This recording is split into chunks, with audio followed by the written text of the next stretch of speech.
तहांजो छा अक़ीदो आहे? खुशामद न कजो, सच ॿुधाइजो। गौसल आलमीन गौस बहावल हक हक ते हो ना हक ते हो? मखदूम सरवर नूर रहमतुल्लाह अलैह हक ते हो ना हक ते हो? ख्वाजा मोहम्मद जमाल वारी वारो बुजुर्ग हक ते हो ना हक ते हो? कलंदर शाहबाज रहमतुल्लाह अलैह हक ते हो ना हक ते हो? हजरत भिटाई घोट रहमतुल्लाह अलैह, ख्वाजा मुईनुद्दीन चिश्ती अजमेरी रहमतुल्लाह अलैह, दाता गंज बश अली हजवेरी, हजरत इमाम रब्बानी मुजद्दिद अफसानी, हजरत पीर सई मोहम्मद राशिद रोज़े वारो अब हक ते हा न? पोइ इहे सभु ना हक ते मुला ठाहियूं वेठा आहिनि। असां त उन्हनि जो तरीक़ो पढ़ियो आहे, मकतूबात मौजूदु आहे, मलफूज़ात मौजूदु आहे, उन्हनि जा किताब मौजूदु आहिनि। 200 साल 300 साल जा कलमी किताब अॼु बि पिया आहिनि। जेकॾहिं कंहिं वटि न आहिनि त हले दरगाह ते, पनो ई हुननि जो ज़ईफ़ थी वियो आहे। अॼुकल्ह न को मुफ़्ती मोहम्मद रहीम लिखियो आहे, न को अब्दुल रहीम लिखियो आहे, न को हज़रत उस्ताद मौलाना मोहम्मद सालिह लिखियो हो। उन ज़माने जो लिखियल आहे किताब। ख़ुदा जो कसम आहे, रोज़े वारो फरमाए थो जेको पंहिंजे पीर खे बशर चवे सो बेफ़ैज़ आहे। चौथो हिस्सो मलफूज़ा जो अॼु बि शाया थियल आहे। रोज़े वारो फरमाए थो पंहिंजे मुर्शिद खे, कंहिंखे अबा? नबीअ खे त छॾे, पर पंहिंजे मुर्शिद खे जेको पाण जहिड़ो बशर भाए उहो बि बेफ़ैज़ आहे। छो त पाण जहिड़े खां फैज़ कोन मिलंदो आहे, बल्कि पाण खां बहितर भाए। अरे मुर्शिद जी ॻाल्हि रोज़े वारो थो करे, मुला त नबी ते कावड़ियो वठो त असां जहिड़ो। अलाह शल हिदायत करे सलात बुलंद आवाज़। अल्लाहुम्मा सल्लि अला सय्यदना नबीना मौलाना मुहम्मद व आलिहि व सहाबिहि व अज़वाजिहि व बारिक वसल्लम।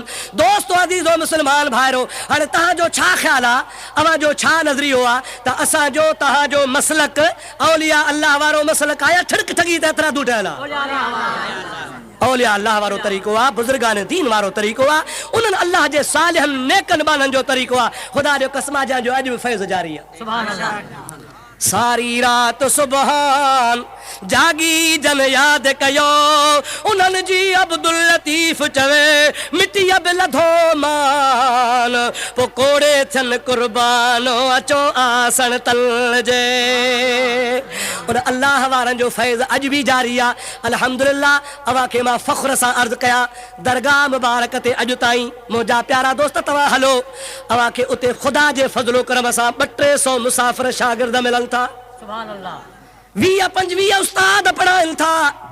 दीन जी तालीम काल अल्लाह व काल रसूल जो सुबह खां शाम ताईं, शाम खां सुबह ताईं तज़किरो लॻो पियो आहे। उहो ई मसलक ऐं तरीक़ो सेखारियो वञे थो जेको हज़रत पीर सई रोज़े वारे सेखारियो आहे।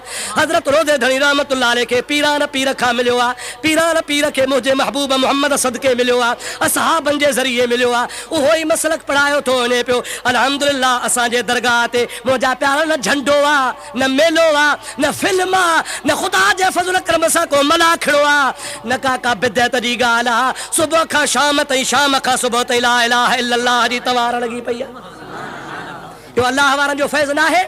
अहिड़े फितने जे दौर में मां थो चवां न, सभु सिंध जा पीर कोशिशि कनि हर पीर जे दरगाह ते मदरसो क़ाइमु थी वञे।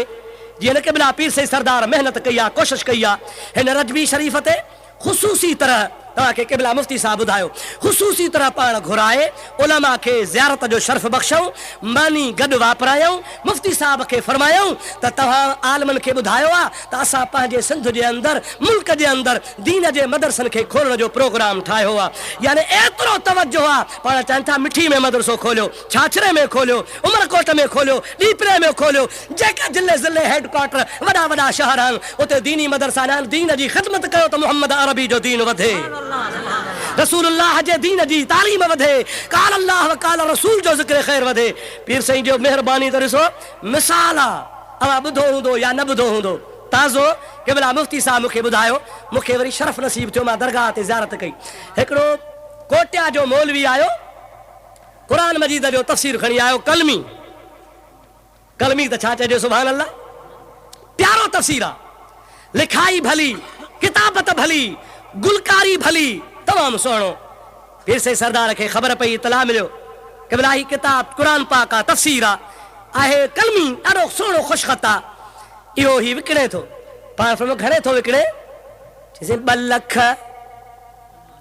क़िबला 2 लख 2,10,000 हुन जी गुंजाइश आहे। 2 लख थो घुरे। अॼुकल्ह त मां चवंदो आहियां त जेकर इहे 2 लख हुजनि त को दुकानु वठां।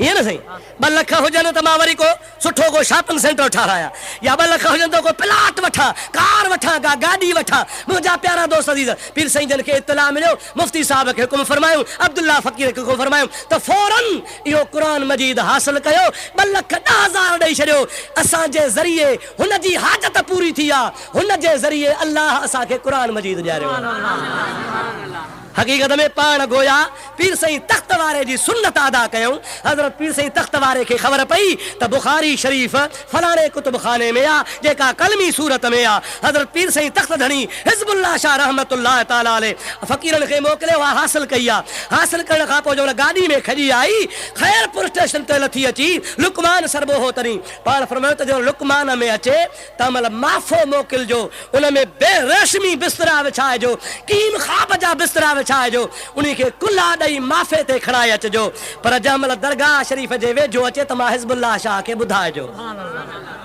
मुंहिंजा दावा माफ़े ते बुखारी शरीफ़ खॼी आई आहे जंहिं महिल शाही दरवाज़े ते पहुती आहे इतला थियो आहे क़िबला बुखारी शरीफ़ अचे थी पाण पहिरियों घाड़ा ॿाहिरि निकिता हल बावज़ू निकिता हल उन माफ़े शरीफ़ खे अची कुल्हो ॾिनो अथल पाण फरमाइनि था अॼु मां हिज़्बुल्लाह ते अल्लाह राज़ी थियो आहे अॼु मूं वटि बुखारी कान आई आहे मूं वटि ख़ुदा जो रसूल आयो आहे खुदा जो रसूल मूं वटि हली आयो आहे जो रसूलुल्लाह जी हदीस पाक मूं वटि आई आहे खुदा जो कसम आहे उन पागारे शहनशाह पंहिंजे अबनि ॾाॾनि वारी सुन्नत पूरी कंदे दीन जी ख़िदमत खे जारी रखियो आहे दुआ कयो अल्लाह ताला उन जे सिर वक़्त जो ख़ैर फरमाए अल्लाह ताला उन खे मज़ीद दीन जे ख़िदमत जी तौफ़ीक़ अता फरमाए असांजे ॿियनि मशाइख़नि खे बि ख़ुदा तौफ़ीक़ अता फरमाए उहे बि दीन जी ख़िदमत कनि